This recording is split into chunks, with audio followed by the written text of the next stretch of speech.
Siamo di fronte ad un'autentica sfida allo Stato, con una sfrontatezza forse senza precedenti per quanto riguarda Agrigento.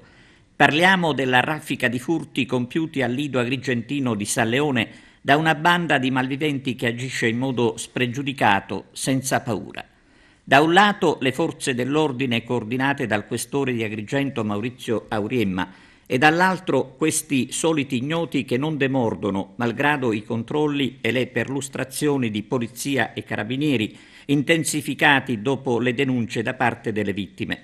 Presi di mira, come noto, sono abitazioni e villette del Lido ubicate in una ristretta area compresa tra la via dei Giacinti e la via Restivo, zona tra l'altro abitata anche d'inverno.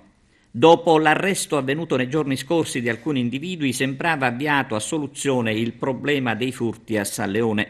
Evidentemente le squadre di malviventi sono più di una. La gente, che naturalmente ha paura, è convinta che la certezza della pena metterebbe fine al fenomeno. Invece la certezza di impunità non fa che incrementare le azioni delinquenziali che rendono infelice la vita delle persone per bene. La cosa che incoraggia i cittadini è la presenza dello Stato attraverso i suoi uomini, ma l'importante è non abbassare la guardia e mantenere alta l'attenzione.